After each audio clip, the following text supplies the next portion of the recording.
In 1979, a man named Carl is heading home from work in Wrangell, Alaska. He is driving his truck when suddenly the truck of his friends in front of him gets lifted into the sky. Their truck falls on his, and he gets out to check up on them. Just then, he spots a UFO flying overhead, and he makes a run for it. As he is running in the jungle, he notices that the UFO is right above him. A beam comes out of the UFO, which starts lifting him off the ground and renders his body completely stiff. In the present day, a young man named Isaac Cypress arrives at a NASA Jet Propulsion Laboratory where he works.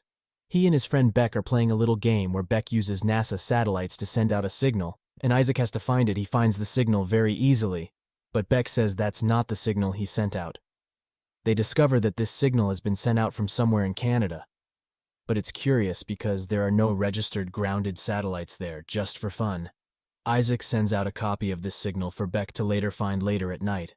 As Isaac is working, his computer receives a signal from an unknown source in space. It contains a lot of random code. Isaac is curious about it next. Isaac's therapist advises him to start keeping a video diary, so he starts taking his camera everywhere with him one day. As Isaac is making a video diary after a hike, a meteor comes crashing down near where he is sitting. Fighter jets arrive and sirens go off in the distance, and Isaac figures out that the entire region is about to be sealed off to the public. He hides in the bushes so that the authorities can't catch him and throw him out. He makes his way toward where the meteor crashed, and when he gets there, he spots a UFO. Isaac turns on his camera to record the UFO, but just then it vanishes into thin air. Isaac turns around to find that an alien is standing behind him as discreetly as possible. Isaac presses the record button on his camera. The alien stares at Isaac for a few moments, and then walks away after the alien leaves. Isaac makes a run for it, but midway through his run he blacks out. 3 days later he wakes up in a completely different location. He checks his camera and finds that he still has the footage of the alien and also of himself getting lifted off the ground. There is a strange mark on his arm. Isaac comes home and sits on his bed, contemplating. He looks at his TV, and it disappears right in front of his eyes. He extends his hand where the TV was, and finds that his hand is going through some sort of invisible barrier as if to another dimension. He focuses a bit on the spot, and the TV returns. Isaac realizes that he is the one that caused the TV to disappear. He repeats the experiment with his camera. To confirm, Isaac goes to a doctor and gets his arm x-rayed. The results show that his arm bone was fractured, but it's strange because the fracture is a perfectly straight line. It's as if someone cut his bone with a knife. Isaac arrives at work and shows Beck his ability to make objects disappear into other dimensions. However, it turns out that only Isaac can see that the objects have moved to other dimensions. Beck cannot see it. Isaac shows Beck the footage of the alien and he is shocked. Isaac says they should show the footage to their other co-worker as well. But Beck doesn't think it's a good idea. Frustrated, Isaac arrives home and uploads the footage to an internet website with the caption "Alien Abduction Footage." The next morning, Isaac is woken up by a call from a news anchor who wants to do a story on the video he has uploaded. Isaac quickly checks the video and finds that it has received almost 1 million views overnight. He checks the comments section and finds that people have mixed opinions about it. Some believe it to be real, and others claim that the footage is fake. Throughout the day, Isaac keeps getting calls from news agencies and magazines asking him to show up for an interview. Finally, he caves and decides to show up on one news channel. During the interview, Isaac shows the footage and explains the entire story of his abduction. He thinks this will help get the truth out to people, but the interviewer mocks Isaac. She says that it's a little too convenient that Isaac happened to have a camera when an alien encountered him. Over the next few days, Isaac's story spreads all over the media. Half the people support him and half claim he's faking the whole thing for attention. Over time, more and more people start believing that he's faking. Meanwhile, Isaac goes online and starts looking at articles about abduction stories. He finds that the stories of other people are very similar to his own. He finds one particular girl named Sarah and messages her to set up a meeting. Sarah and Isaac meet up, and he explains to her that alien encounters have been happening on Earth for a long time now. There are depictions of them in historical paintings, and several scientists have claimed to receive mysterious signals from space as well. Sarah asks Isaac if he knows about the alien abduction of 1979 in Wrangell, Alaska. Isaac replies that he doesn't. She tells him that a man named Carl was abducted, and after he decided to go public with the story, he went missing. Isaac decides to send copies of his footage to online websites that ask people to report abductions. As he is depositing them in the mailbox, a man named Keith arrives to help him. Keith says he is a writer, and he thinks it's unfair how the media is bashing Isaac. He says he wants to do a story where Isaac gets to explain his side in detail. Isaac thinks about Keith's offer overnight, and the next morning he decides to go through with it. He arrives at Keith's office, and Keith suggests that the best way to make Isaac's story legit is by having him take a lie detector test.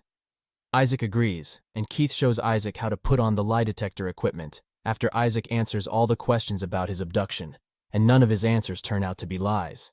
Keith's expressions become stressed. He goes out of the office unexplained, and when Isaac follows him, he sees two men dressed like agents coming down the hallway. Isaac tries to run from them, but they shoot him, and he gets knocked out.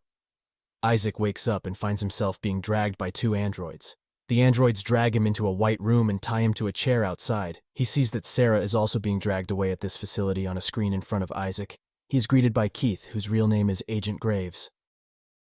He informs Isaac that they are going to assess his level of exposure. Different objects are brought in front of Isaac, and he is told to focus on them, but nothing happens as he does. Finally, Isaac stops cooperating, and he demands to know where he and where Sarah are. Graves asks Isaac if he knows where Carl is, and Isaac lies that he doesn't know anything about Carl Isaac, then breaks out of his chair and fights off the androids to escape. As he is running away, he spots Sarah in a room, and he somehow manages to open the door, using his mind. Sarah and Isaac run away as androids shoot at them. They manage to make it out of the facility, and they discover that they are currently in Costa Rica.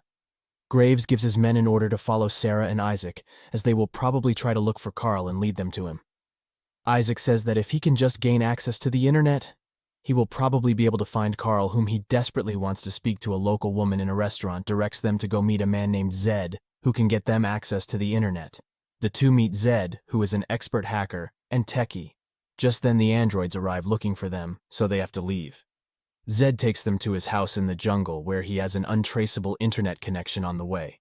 Zed explains that the androids work for the International Space Research Program, or ISRP, which is a top-secret agency. Zed uses all his hacker skills, but is unable to find any trace of Carl on the internet or in government records. Isaac remembers the curious signal that he and Beck found going out of Canada. They hack into NASA servers and trace the origin of the curious signal. This way, they discover Carl's location, and Zed says there is a working laptop in his house that can be called. Zed makes a video call, and at first Carl rejects it, but Zed hacks into his laptop, and Isaac immediately explains his abduction story, before Carl can shut the laptop down. Isaac says that he sent a copy of Carl's signal out into space, and got a response the same night. Carl demands to see the response, and Isaac sends it to him. Carl decrypts the random code in the response, and plays it in audio. An alien voice speaks, and it gives a time and location of arrival. They'll be coming 5 days later to the location of Carl's house. After this, Carl abruptly shuts his computer down. Isaac says they have to go to Carl's house. Sarah is hesitant, but Zed excitedly asks if he can join. Zed uses his contacts in Costa Rica and gets them a private plane to fly to Canada. Meanwhile, Graves has placed trackers in Sarah and Isaac and has been following them this whole time after a long journey. Zed, Sarah, and Isaac arrive at Carl's place. He's suspicious of them at first, but then he welcomes them into his home. He explains that after his abduction he was also taken by the ISRP, but he escaped and went into hiding. He has spent 20 years trying to contact the aliens again. He's worked tirelessly to create programs that translate alien codes into audio, and the audio into the English language. So now when the aliens will arrive, he has a way to speak to them over the next 2 days, as they wait for the aliens. Sarah and Isaac spend time together around the woods and bond with each other, while Zed curiously explores Carl's equipment. On the day that the aliens are to arrive, Isaac feels the ground moving. Carl says it's because the aliens are near, and Isaac goes out into the woods to find them. Sure enough, he spots them and asks them what they want next. They all sit down with the aliens with Carl's translation device turned on. The aliens say that they have completely conquered medicine, physics, technology, and all science. Now they search for something greater. They search for the origin of the universe. Isaac asks why they are studying humans. Then the aliens reply that humans have a particular aura in them that can be measured. The aliens show Isaac a vision of Jesus and ask who this man is. Isaac asks why they want to know about him. The aliens reply that he seems to be central to the origin of the universe. There is a connection between him and the aura inside humans. Sarah asks why there were marks on her and Isaac's arms, The alien pulls out a device that splits her arm clean, and a tracker comes out. The aliens place the tracker in them for their records. The aliens tell Isaac that in his world, seeing is believing. However, after all their advancements, they have learned that believing is actually seeing.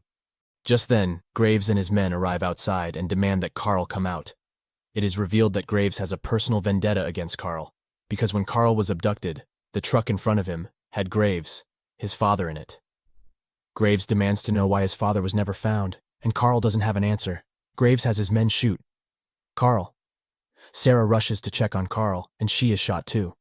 The alien tells Isaac to focus and use his senses. He does so, and the entire house is transported to a different dimension. He manages to bring everyone into the other dimension away from Graves and his men. The aliens then use their powers to heal Sarah and Carl. They all walk right past Graves and escape in the alien UFO 6 months later.